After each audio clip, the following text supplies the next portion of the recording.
अशोक खरात प्रकरणात रोज नवनवीन खुलासे समोर येत आहेत। अशोक खरात प्रकरणी आता रोहित पवारांनी एक नवीनच आरोप केलाय।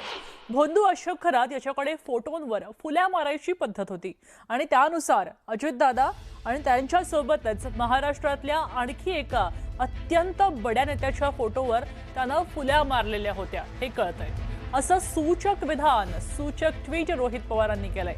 तसंच या भोंदू खरातनं कुणाच्या सांगण्यावरनं फोटोवर फुल्या मारल्या, कुणाचा जादूटोणा केला, त्याच्या सांगण्यावरनं जादूटोणा केला, त्यांचा हेतू काय होता हे सुद्धा आता समोर येणं गरजेचे अशी मागणी रोहित पवारांनी ट्विटरवरूनच केली आहे। त्यामुळे नव्या चर्चांना उधाण आलंय आणि रोहित पवारांनी थेट अजित पवार यांच्या निधनाबाबत अशोक खरातवर आरोप केलेत आणि राज्यात खळबळ झाली आहे।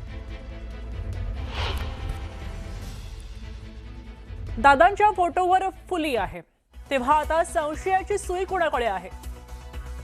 जादूटोणा करणाऱ्या कलुषित मनोवृत्तींचा हेतू दुर्लक्षून चालणार नाही। भोंदू अशोक खरातकडे फोटोवर फुल्या मारायची पद्धत होती।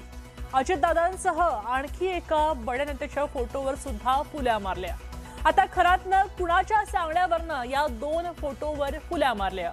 ज्यांच्या सांगण्यावरनं हा जादूटोणा केला त्यांचा हेतू काय होता?